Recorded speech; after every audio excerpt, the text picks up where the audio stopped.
Très heureux de vous retrouver encore aujourd'hui dans le cadre de cette émission Les Serviteurs de la République, après avoir introduit la demande pour manifester, manifestation qui allait commencer à partir de Kingasani pour se limiter au Palais du Peuple.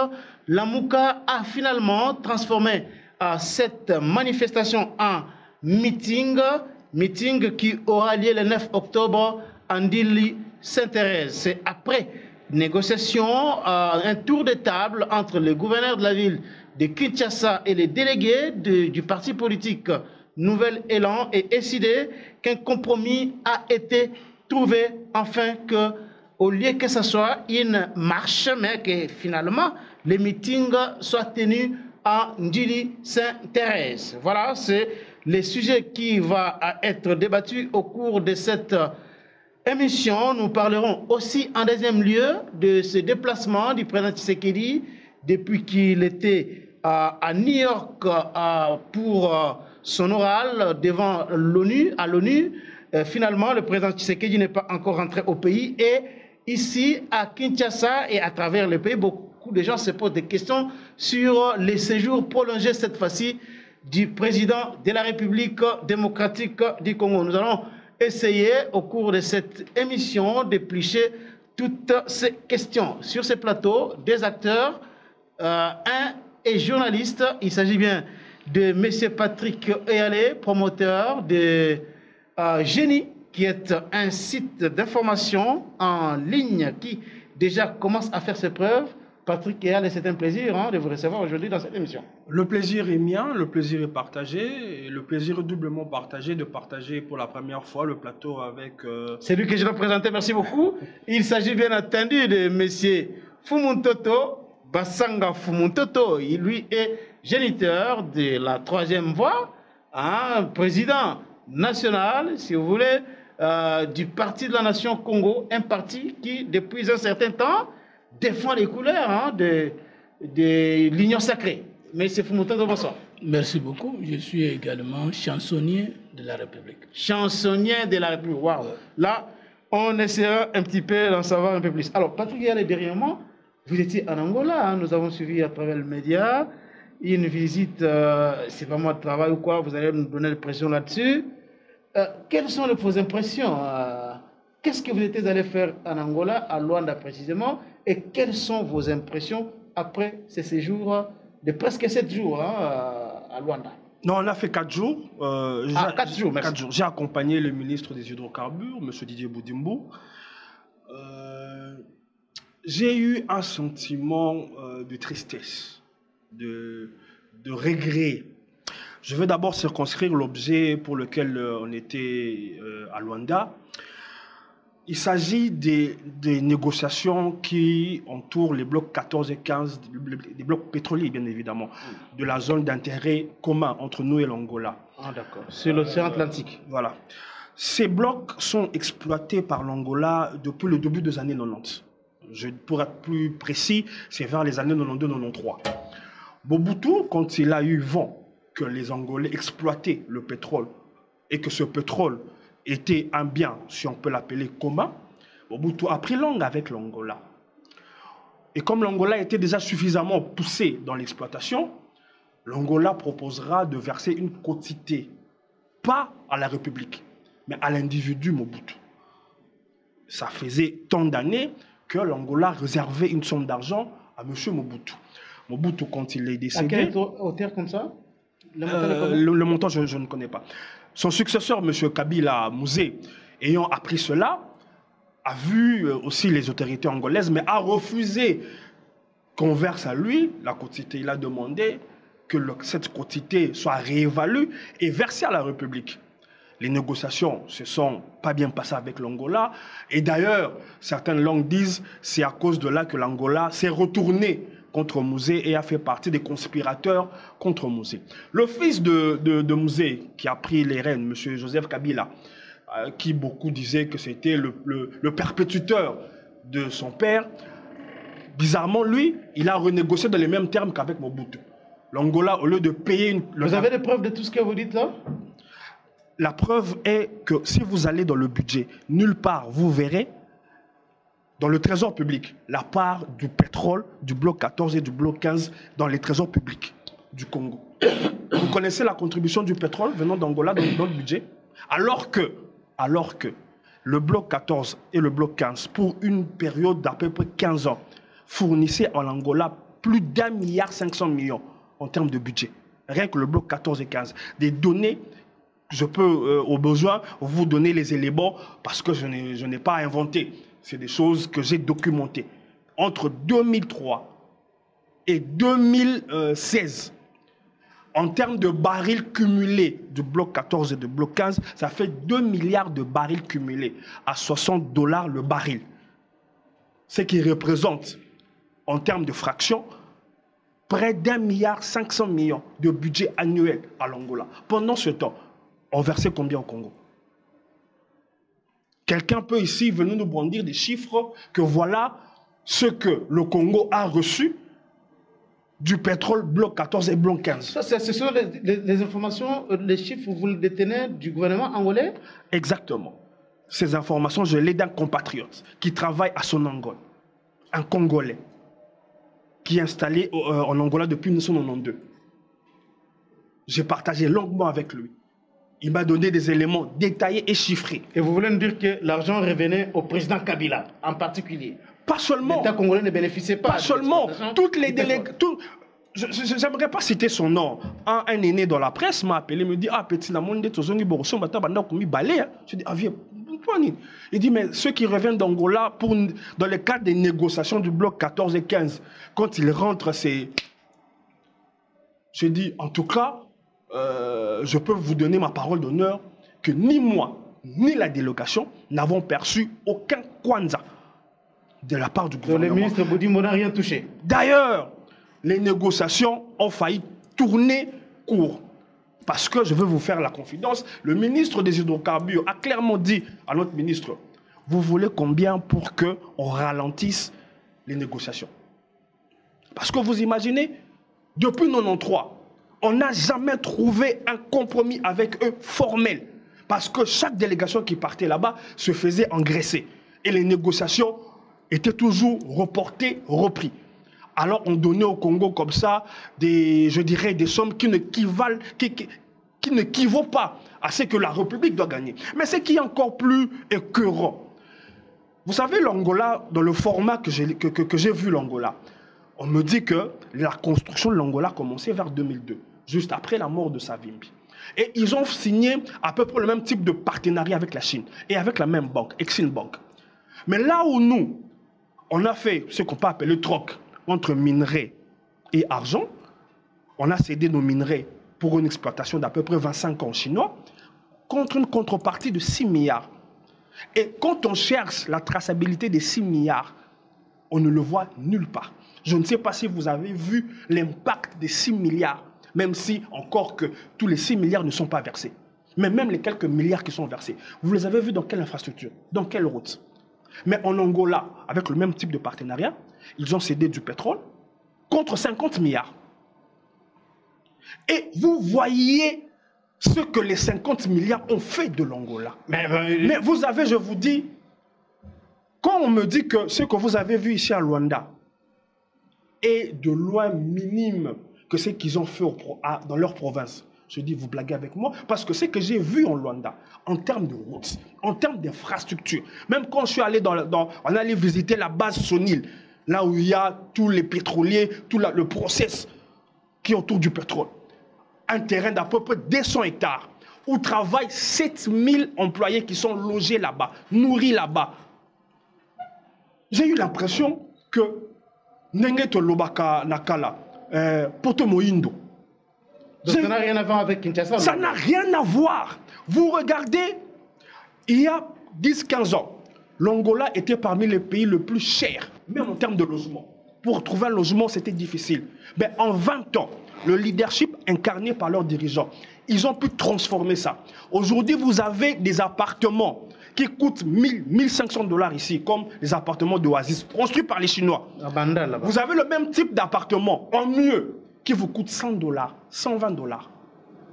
Mais elles n'ont pas connu les guerres. Nous, mais qu'est-ce que vous dites? Non, vous ne connaissez pas la guerre civile? Après la mort de Savimbi, l'Angola est en paix, alors que nous, jusqu'aujourd'hui, il y a des dépenses de souveraineté. Attendez. C'est encore là l'insuffisance du leadership. Comment, là où eux, ils ont réussi, après cette guerre civile, à trouver les solutions pour faire taire tous les mouvements, comment on peut appeler ça, des rébellions, des contestations. Pendant ce temps, le leadership qu'on nous vante ici, que certains nous vantent ici, il a, lui, accru le nombre des hommes armés dans la République.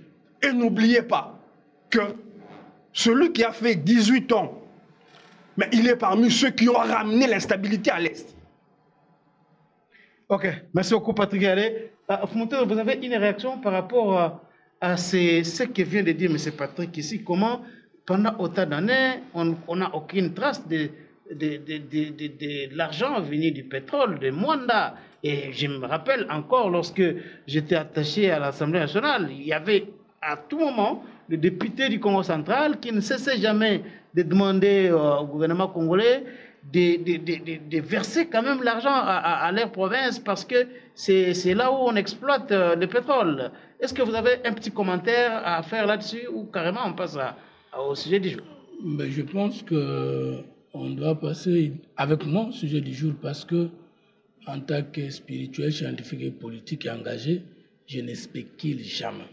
Je ne fais ni la thèse ni l'antithèse sur des choses que je n'ai pas de soubassement. Lui, c'est un journaliste, il a été en Angola, dans une délégation officielle de la République, il parle des choses qu'il a vécues. Moi, je ne peux ni les contredire, ni les soutenir, parce que je n'ai pas les données. Très bien. Pas le soubassement. Merci beaucoup. Alors, nous passons au sujet. Seulement que tout ce qu'il dit, vrai ou faux, ne s'écarte pas de la problématique de la troisième voie sur le Congo nouveau et meilleur. Le Congo a un problème d'hommes, de culture et d'organisation. Il faut en nous une vision, une mission et un fondement réel de l'existence pour la création de la nation sur la République et l'État congolais de 1960. La création de la nation, vous insistez tant là-dessus, oui. Mais vous pensez que le Congo jusque-là n'est pas encore une nation, bien que on a vu ici les différentes guerres qui avaient partitionné carrément la République. On avait les RCD qui occupaient une grande partie de la République, les MLC à l'Équateur, et Kabila avait un autre pan de la République. Mais malgré ça, les Congolais ont tenu à ce qu'ils demeurent dans ces grands ensembles appelés République démocratique du Congo. C'est pas ça la nation? Non. Et vous savez, ce qui a détruit aussi le monde, c'est que les concepts de l'art et des sciences po ont été définis par les juristes, les économistes, les philosophes, mais qui ne sont pas des politologues, non plus des acteurs politiques. La nation a cette pilier d'existence. Un, le croire. La nation est une communauté de destin où nous trouvons le rêve commun partagé avec tout le monde, fondé sur l'intérêt commun, l'ennemi commun, les valeurs, les guerres et les victoires. Mais c'est le cas en RDC. Non. On a tous comme ennemi commun les Rwandais. Ça c'est connu de tous. Vous allez au Katanga, vous allez au Bakongo, le vrai ennemi du Congo, c'est le Congo. Le premier ennemi commun de tous les Congolais, c'est le Congolais lui-même. Mais quand même, non, mais vous n'allez pas quand même dénier aux Congolais cette haine-là qu'ils alimentent contre les Rwandais. Non. Les Congolais, ce n'est pas ignorance qu'ils haïssent les Rwandais. Le Congo est détruit par le Congolais inconscient. La nation ensuite est une communauté de savoir social, de savoir académique et le savoir technologique qui nous donne le génie propre. Est-ce que nous en avons? Bon, ce n'est pas le débat du jour, on passe carrément... C'était quand même important que je termine. La nation, enfin, c'est la communauté du pouvoir, le pouvoir spirituel, scientifique et politique, avec le système politique autonome qui ne néglige pas le recours au passé et l'apport étranger. Maintenant, là, nous pouvons être une nation sans route nationale. Bon, on a des routes nationales, numéro 1, numéro 2, ainsi de suite. Mais c'est pas le débat du jour. On aura d'autres occasions pour en parler un peu plus. Fumototo, une marche demandée par la Mouka une demande introduite à l'hôtel de ville. Ngobila signe un communiqué pour décréter en quelque sorte ce que les autres appellent état de siège dans les districts de la Tiangou et puis le boulevard du 30 juin. Il autorise les manifestations dans d'autres communes. Un bras de fer s'engage et finalement une négociation. La Mouka transforme cette marche en meeting. Votre analyse par rapport à cette situation? La situation politique de mon pays est très douloureuse. La Mouka se dit résistant. Et résistant en sciences politiques est perçu comme un groupe, un mouvement qui résiste à l'occupation de leur pays ou des institutions, pas des étrangers. Alors que nous, que l'idée de l'Union sacrée, ne sommes pas des étrangers. Ils n'ont jamais prouvé que nous sommes des occupants. Et vous parlez des résistants. Résistants, non? Ça, c'est Mouzit occupant des résistants. Non, non. La Mouka, ils ont dit, Faoulou est opposant. Lui, il est au pouvoir, non? C'est un président élu, non? Oui. Maintenant, si vous dites Mouzit est résistant, il résiste à qui? À Faoulou ou à Tshisekedi? C'est ça le problème. Les concepts posent problème. Vous voyez, les résistants qui vont aller demander, informer aux occupants que nous allons marcher. Après, l'occupant dit, venez, nous allons négocier. Avant, ils ont refusé. Ils vont aller négocier et obtenir un compromis avec un communiqué qui sera lu par les occupants pour dire, nous transformons notre marche en meeting. Bon, donc, la zone est neutre là à cause de la sécurité d'État. C'est pour la marche et pour le meeting, il n'y a pas de sécurité. Et ils se sont convenus. Vous voyez que nous n'avons jamais fait la politique au Congo généralement. Quand nous avons défini ici, à travers vos plateaux, que le régime d'information est une saisine de l'autorité, qui ne signifie pas que le fait de l'informer, vous obtenez l'autorisation. Mais là, vous êtes en train d'interpréter, selon vous, ces régimes d'information, parce qu'il y a beaucoup de débats. Ces débats n'ont pas commencé aujourd'hui. Même lorsque l'UDPS était dans l'opposition, il s'est contenté de dire seulement que la Constitution parle d'informer et non d'avoir une autorisation de la part de l'État qui n'a pour mission que de mettre les éléments de force de l'ordre pour encadrer les manifestants. Mais c'est juste votre actualité d'aujourd'hui qui va donner raison à la doctrine. Parce que lorsqu'on lit la Constitution, il y a dans la Constitution deux choses. Il y a d'abord les doctrines des sciences politiques et des droits, d'où viennent les mots ou de l'économie que vous trouvez dans la Constitution. Donc, si vous ne maîtrisez pas la Constitution, vous trouvez la doctrine, vous trouvez les mots ordonnance. Mais ce n'est pas dans la Constitution qu'on va définir l'ordonnance. C'est dans la doctrine que l'ordonnance est définie. Lorsqu'on dit informer l'autorité de tutelle, vous trouvez ça dans la Constitution, mais c'est dans la doctrine qu'il faut défendre. Maintenant, dans la doctrine, on trouve quoi? On trouve la différence entre le système politique et le régime politique. Le régime politique est décrit dans la Constitution, mais le système politique vient de l'acteur politique majeur du temps. Et c'est à travers le système politique qu'on vérifie comment les lois élaborées sont-elles appliquées.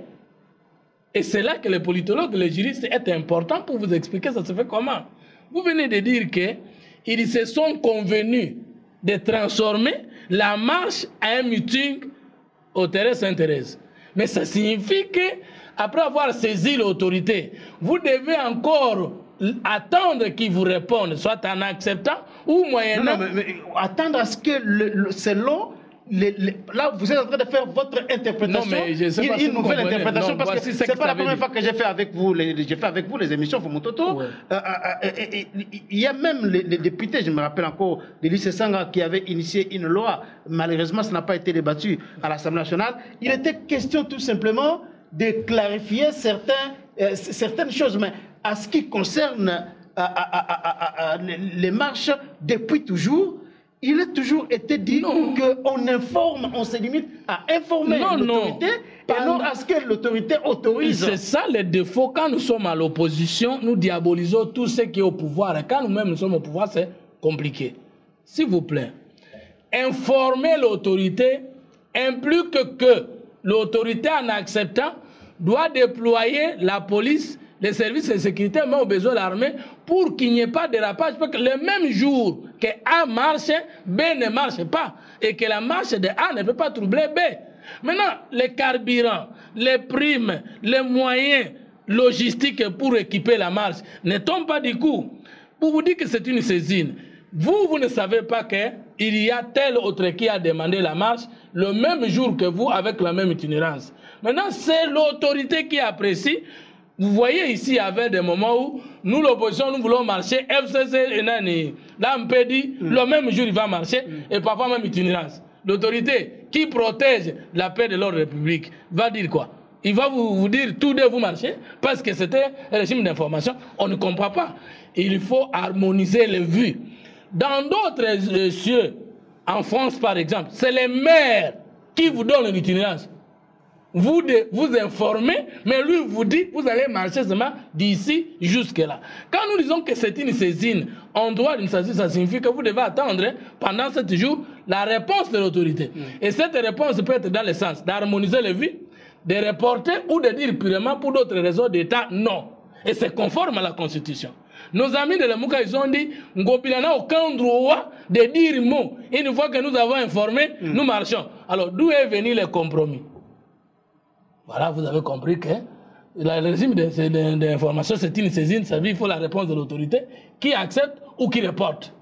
Non, mais Fumutoto, est-ce que vous ne voyez pas quand même que là, il y a, selon ce que certaines langues ne cessent jamais de déplorer, l'instauration carrément d'une dictature dans ce pays? Lorsqu'on va dire des PES qui hier manifestaient à tout moment et créaient même des désordres au pays, occasionnant même mort d'hommes, aujourd'hui l'UDPS au pouvoir, on voit des interdictions, des étouffements des marches, on enregistre même des morts et tout ça.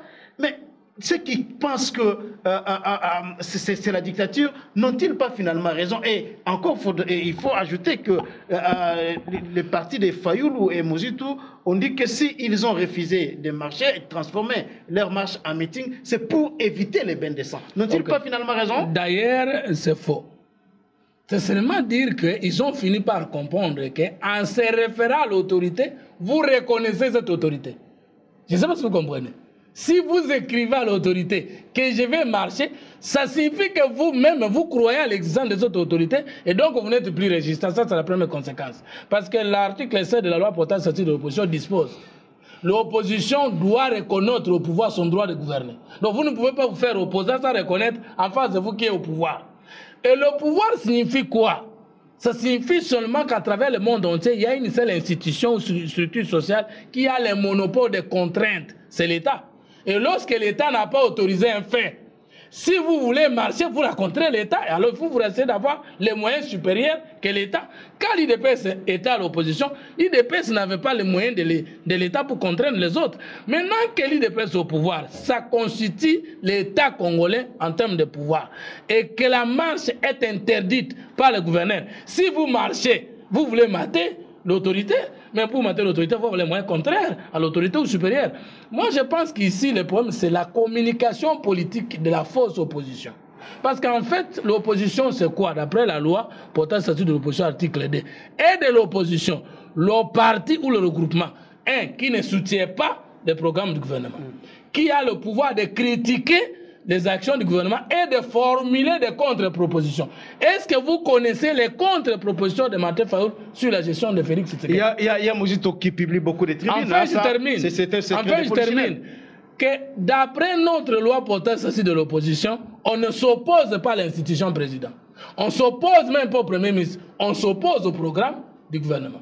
Qui sont incarnés par des animateurs qui sont notamment le Premier ministre et le Président de la République. Parce que le Président de la République est l'institution majeure du pays, mais il n'est pas institution membre du gouvernement. Mais il est membre du pouvoir exécutif. Donc, il ne faut pas... Très bien, nous allons revenir à vous. Je termine en disant que nous sommes au regret de constater que la diabolisation sur le Gombila n'a eu pour réponse qu'un compromis politique transformant une marche à un meeting. Et surtout, qu'on ne peut pas comprendre que quelqu'un qui prétend avoir été élu par l'ensemble du peuple congolais ne puisse avoir comme fief important que les tronçons Tchangou pour Matete. Alors que la marche, c'est de pouvoir avoir lieu sur toute l'étendue du territoire national. Mais le fait pour le gouverneur d'avoir interdit les tronçons aéroport pour Matete, la marche est transformée en meeting. Ça signifie que ce leadership n'est que tribal. Ça, c'est vous qui le dites encore. Faudra-t-il que les mots comme celui-là ne puissent pas sortir dans la bouche de celui qui prend la nation. Congo, mais c'est combat le tribalisme. Merci beaucoup. Patrick Yale, une marche transformée finalement en meeting. Fayoulou voulait engager un bras de fer, mais il dit qu'il évite un bain de sang. Voilà pourquoi il accepte à ce que ça soit aujourd'hui un meeting. Est-ce que avez-vous aussi compris ces changements de position? Je vais commencer là où Fomutoto a terminé.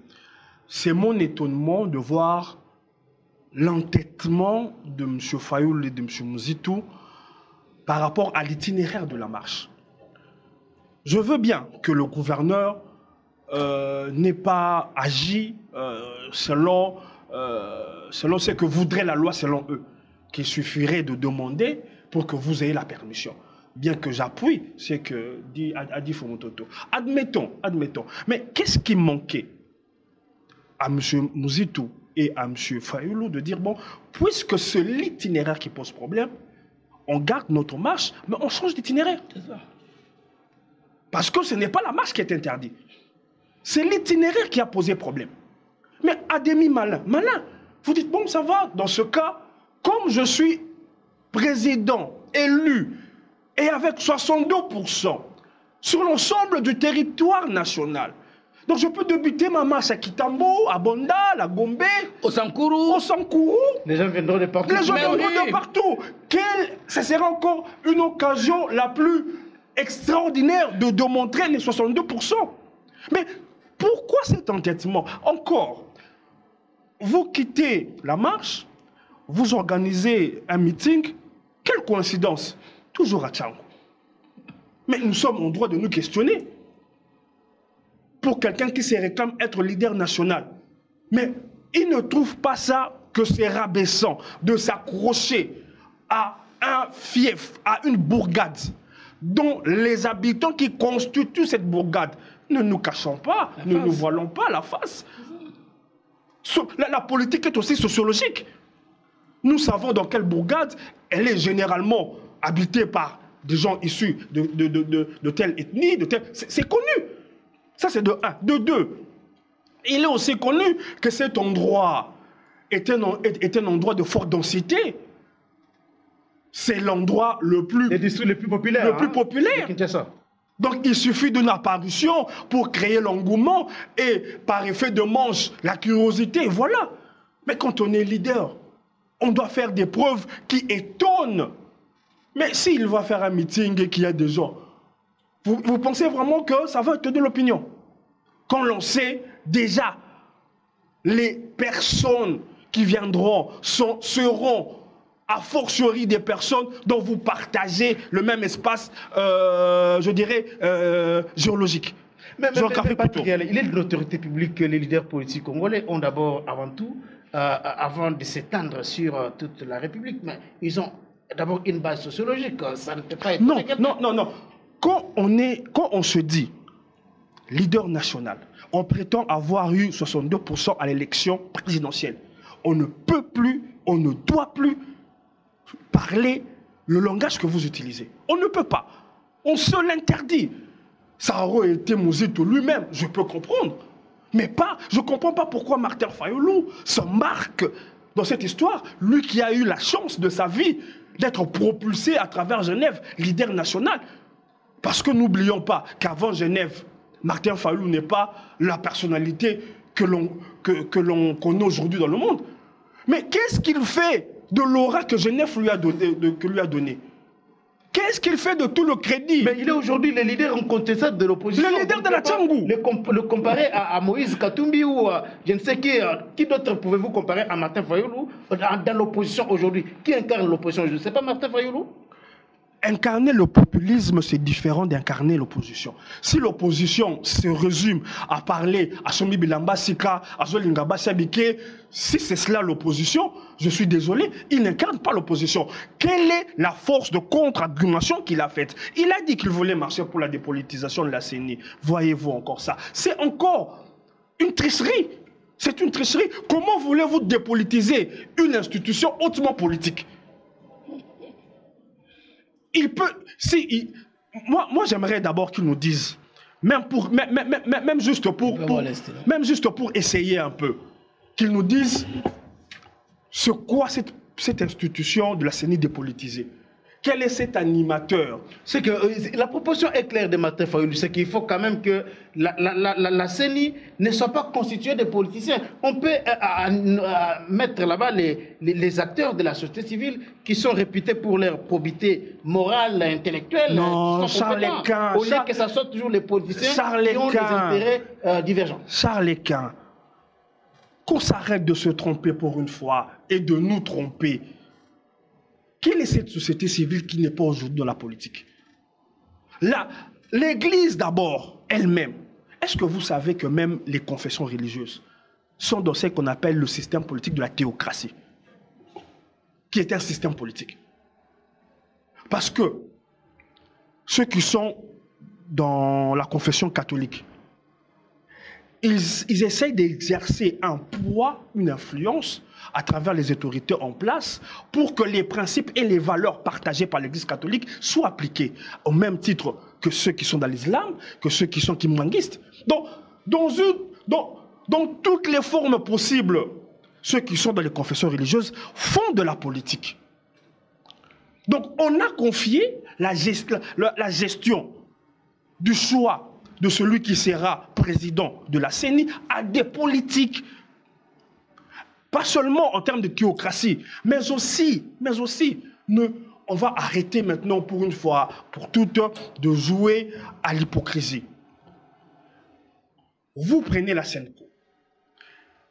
Qui choisit un candidat pour être président de la CENI?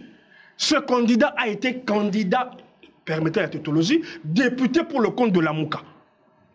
Vous pensez que ce candidat est apolitique? Vous parlez de Cyril Botoko? Vous faites allusion à lui? Mais bien sûr. Vous avez pris un candidat qui est étiqueté politique. Mais tous les candidats qui seront issus de ces confessions religieuses, mais auront tous ils seront tous catalogués à tort ou à raison. Maintenant, quand ils disent Denis Kadima, c'est reproche du président. Hein? Réfléchissons par absurde. On enlève Denis Kadima parce que c'est reproche du président. Mais quelle est cette garantie qu'ils ont que le prochain qu'on va présenter ne serait pas un proche du président? Le seul proche du président dans ce... Je donne l'exemple de Denis Mukwege, par exemple. Non. Une personnalité respectable comme Denis Mukwege, il peut être président de la CENI. Il va mettre tout le monde d'accord. Je vais répondre sur cette question. Donc, je continue sur mon élan.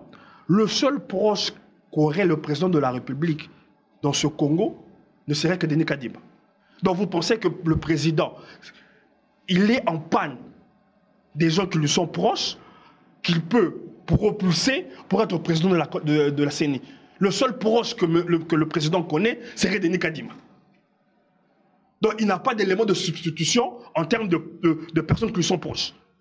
Voyez-vous comment parfois on s'engouffre dans un raisonnement qui, si on ouvre les vannes, je préfère ne pas aller au-delà. Maintenant, vous parlez de M.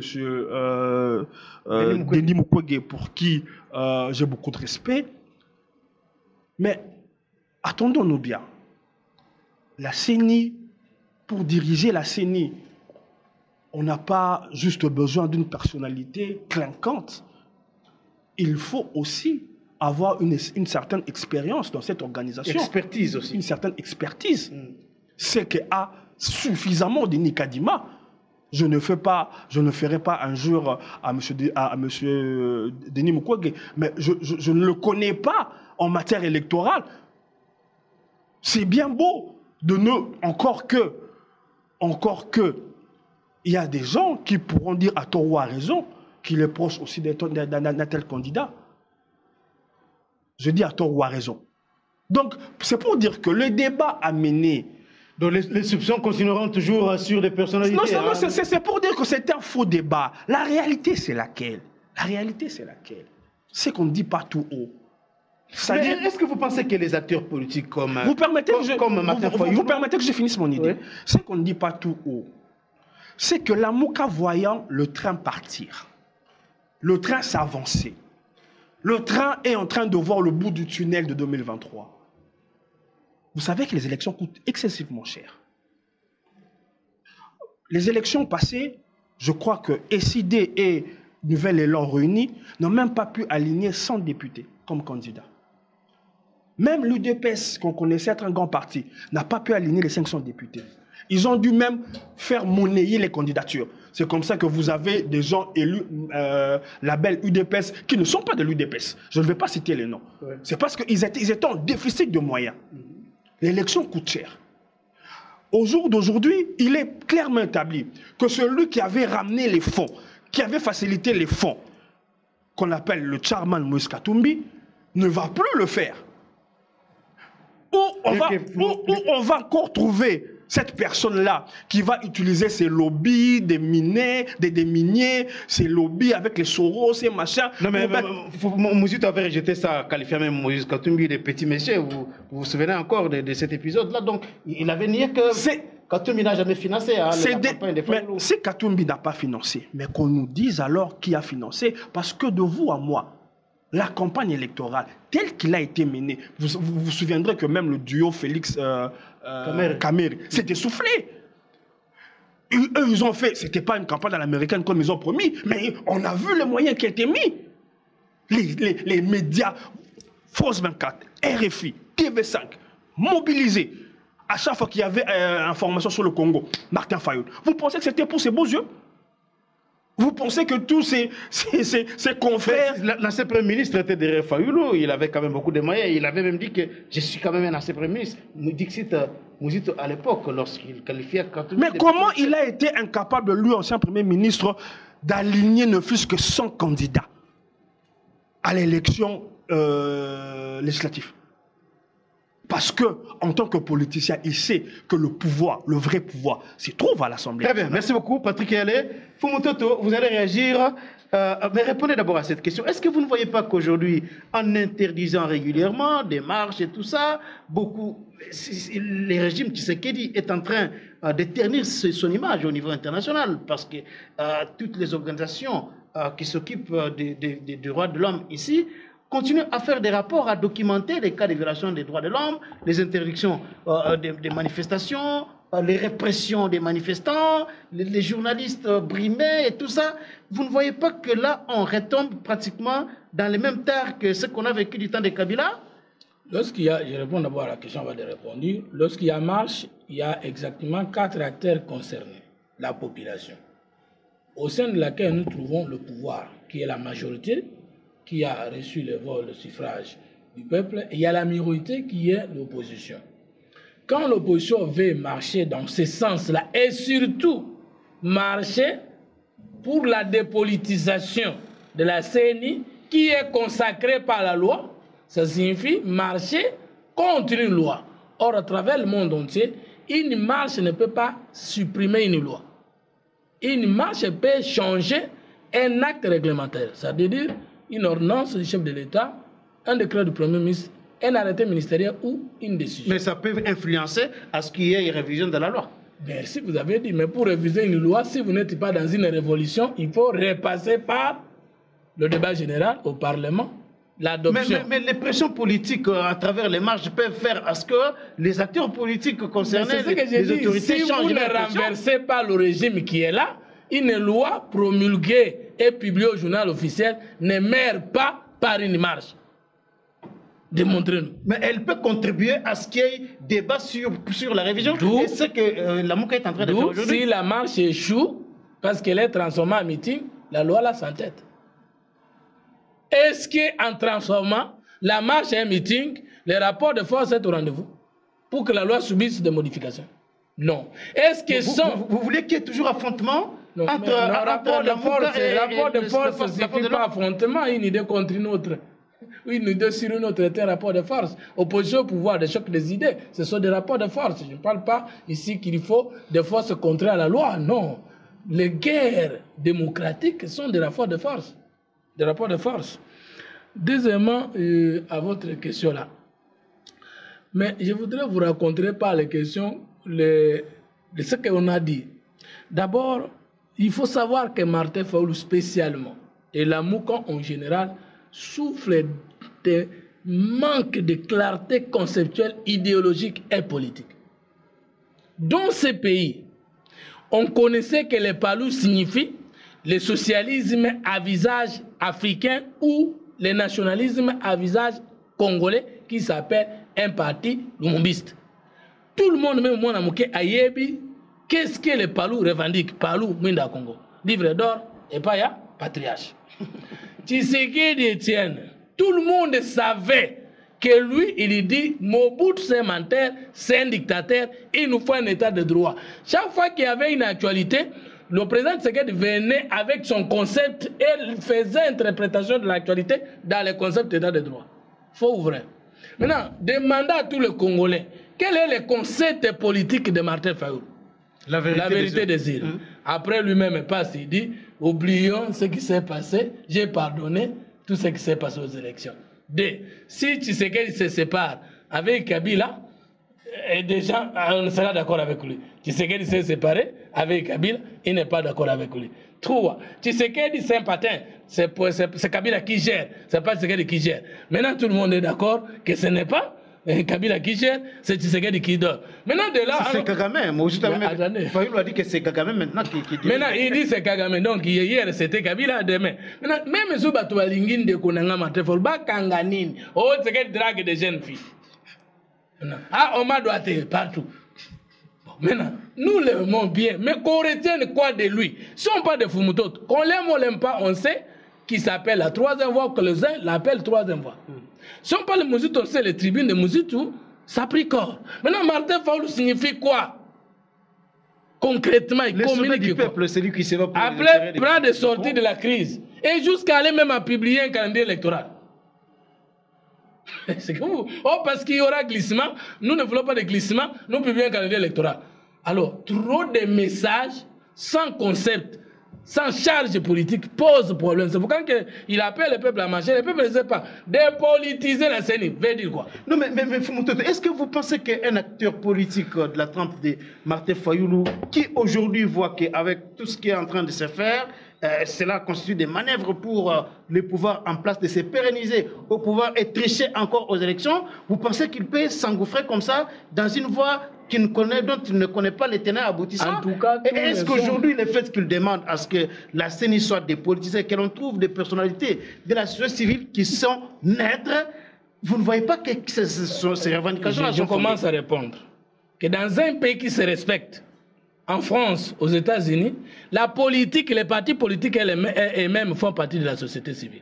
Parce que le concept de société civile a été utilisé par opposition à la société militaire. Politique. Non, société politique aussi. Non. Il y a société politique, société savante, société militaire, société civile. Non, c'est faux. D'abord, quand le débat de la société civile a commencé au Congo, ça s'appelait Krong. Ça ne s'appelait pas société civile. C'est en 91 que c'est devenu société civile. Toutes les organisations du Congo ne s'appelaient pas société civile. C'est une aberration. La société ingénieur, génie civil, génie militaire. C'est ça la différence. État civil, ça concerne quoi? Les politiciens ne se marient pas au mariage d'état civil. C'est ça le problème. Quand on te pose la question, quel est ton état civil? C'est par opposition à quoi? Deuxième chose. Ok, dépolitisation de la CENI. Le président de la CENI n'est pas un électeur. Est-ce que le président de la CENI et les autres membres de la CENI, même s'ils venaient de la CENCO, ils ne votent pas? Alors, si quelqu'un est président de la CENI, quelle est son attitude face au candidat président pour lequel il a voté? Qu'on nous amène même mon frère Denis Mukwege, que je respecte. Lui n'est pas un électeur. S'il a voté pour quelqu'un, quel est son rêve? Est-il indépendant? 2. Et il dit ceci. Nous voulons que au bureau, il y ait seulement les gens de la société civile qui nous démontrent si ces gens de la société civile ne sont pas des politiques d'hier. Parce que la loi dit indépendance pendant qu'ils sont là, mais la loi ne dit pas que s'ils ont été politiciens avant, c'est un péché. 3. Qui nous disent que c'est le bureau qui décide, ce n'est pas la plénière de la CENI qui est souveraine. Non, mais parce que... mais trop dans leur concept, je termine.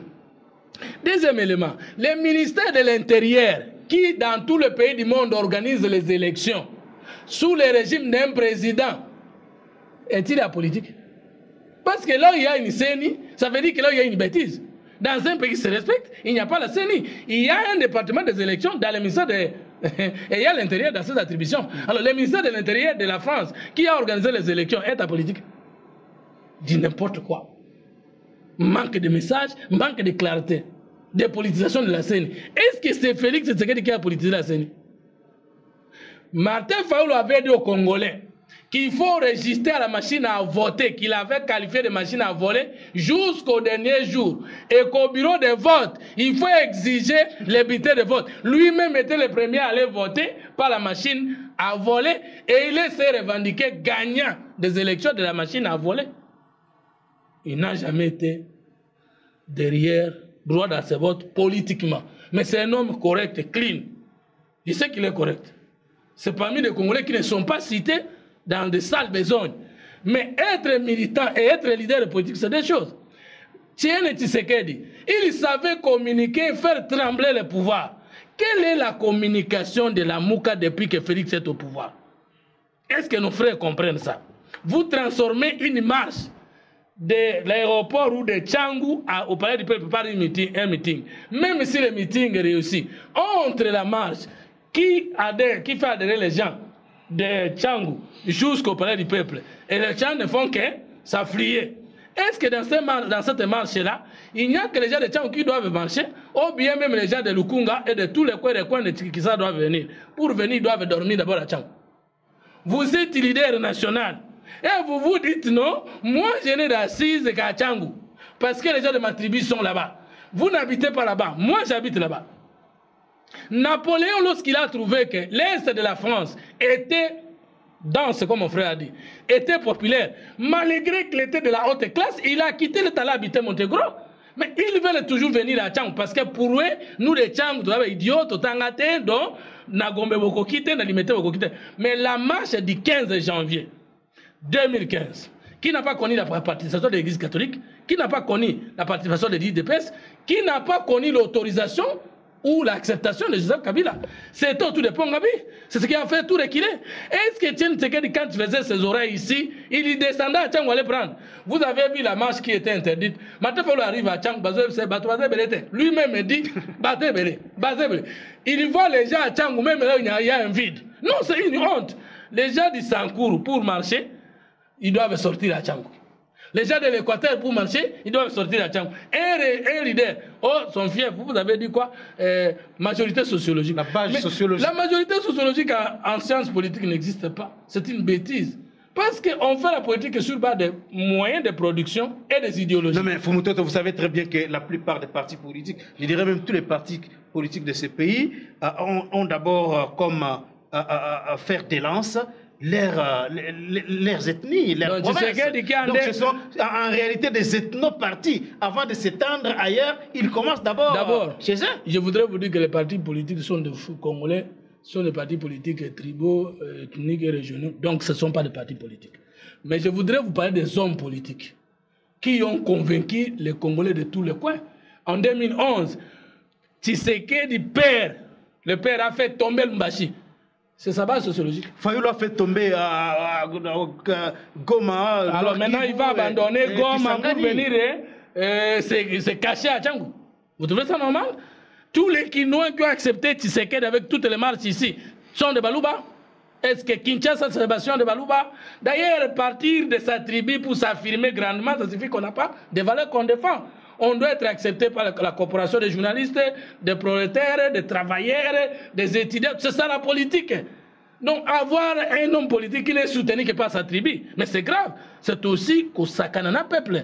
Moi je dis que le fait qu'une marche échoue ne signifie pas que le reste des marches ne faut pas réussir. Mais le problème c'est que nos frères puissent clarifier les choses. Sont-ils des opposants ou des résistants?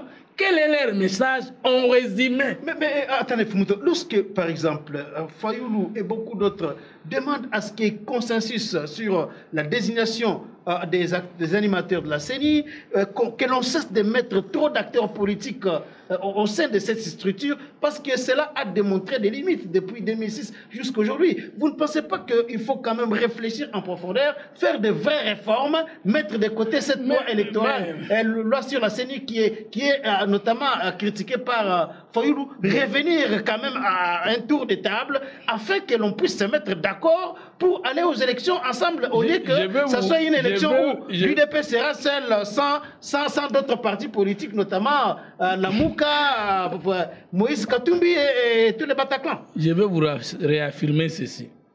Qu'on ne peut parler de la dépolitisation d'une institution qui crée, ou par lequel la fonction du chef de l'État vient. La fonction même du Premier ministre, c'est bien des élections. Parce que le président de la République nomme le Premier ministre au sein de la majorité parlementaire. Cette institution qui va piloter l'avènement de tous les postes politiques, sauf un homme politique qui ne peut parler de sa dépolitisation. Parce qu'en politique, il y a 3 modes d'acquisition au pouvoir. Il y a les modes ouverts, les partis, les groupements, plateformes politiques.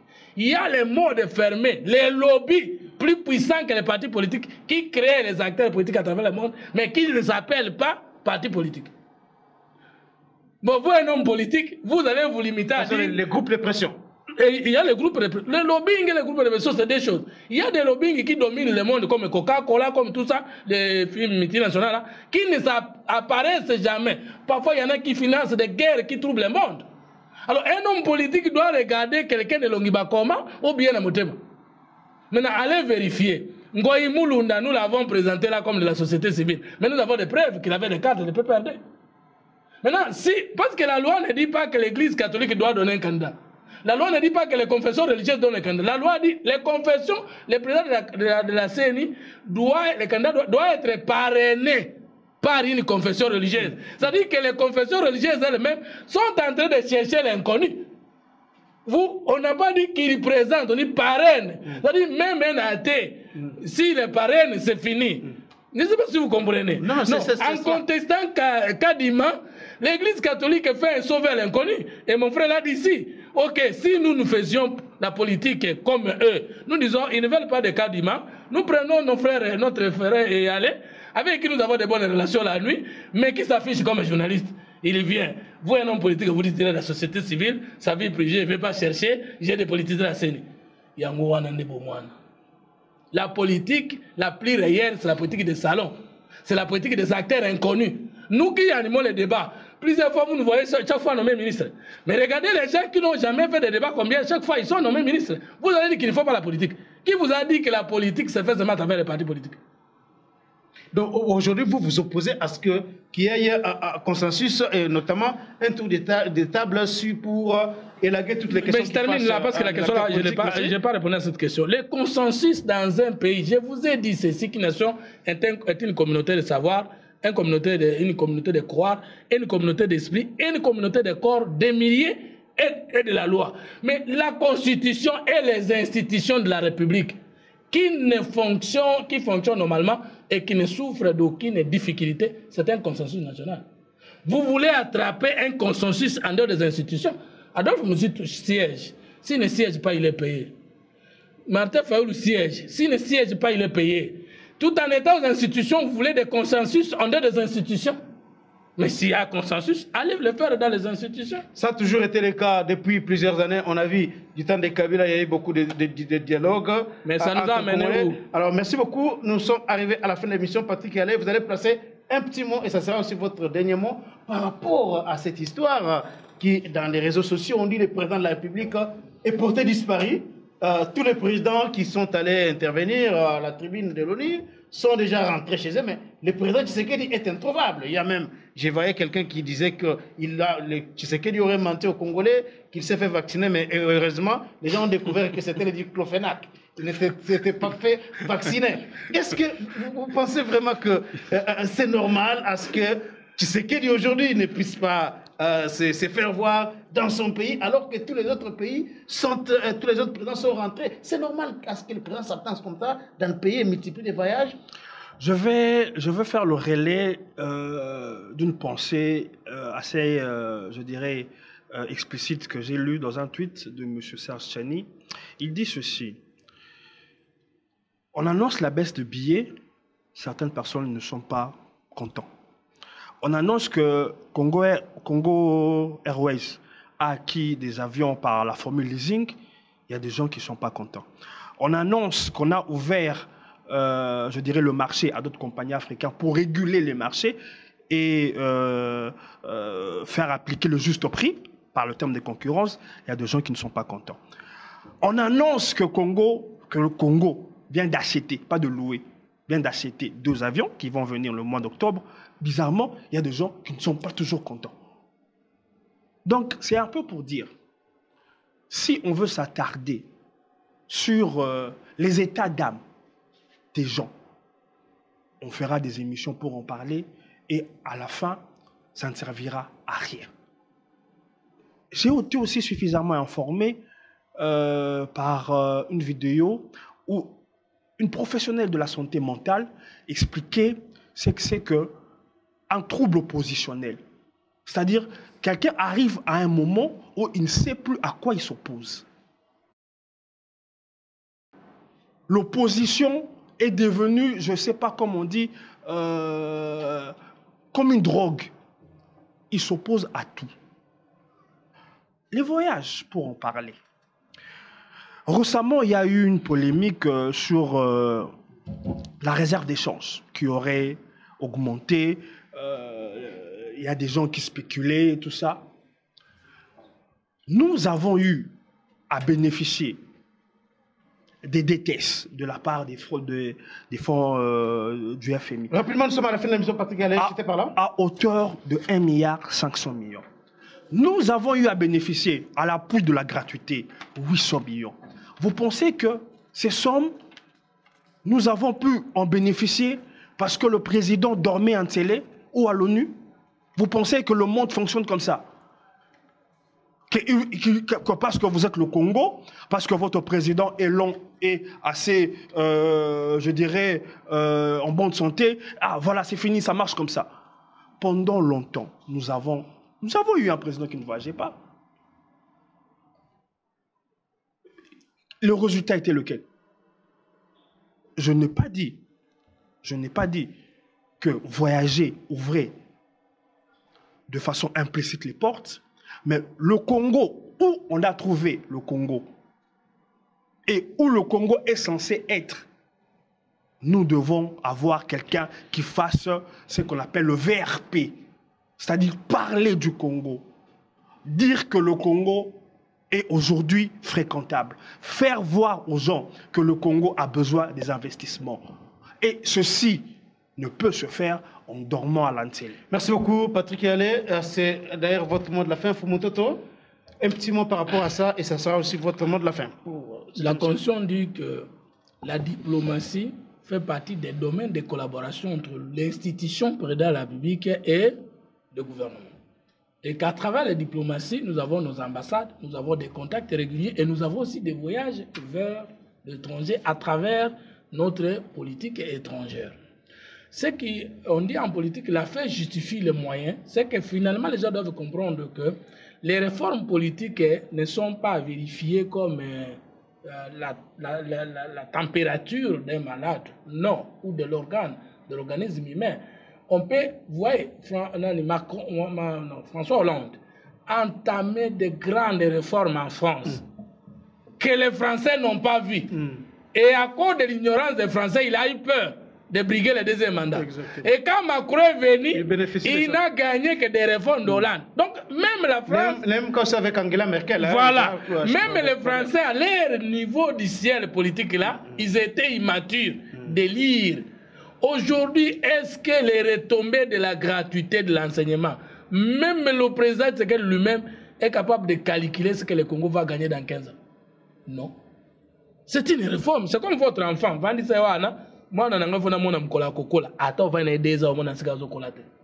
C'est ça l'État. Parce qu'on fait quelque chose, elle va finir par porter. Mais ça ne porte pas avec les yeux comme ça. La diplomatie proactive de Tshisekedi finira par payer. Mais si on veut voir avec les lunettes biologiques comment ça paye, je pense qu'on causera trop. Mais je pense que ce sont des voyages qui vont rapporter. Quant au souci des Congolais de voir le président rentrer au pays, c'est légitime. Nous voulons voir notre président. Très bien, merci beaucoup. C'est la fin de cette émission. Ça a été un grand plaisir de vous recevoir, vous deux, sur ce plateau. On aurait pu avoir Pius Romain-Rolland, mais malheureusement, il s'est excusé en dernière minute. Vous suivrez l'émission. C'est jeudi à 14h, ça sera la rediffusion. Et sur YouTube, notre chaîne Sunga Peuple TV. Merci et bonne suite des programmes sur Amen TV, la télé autrement.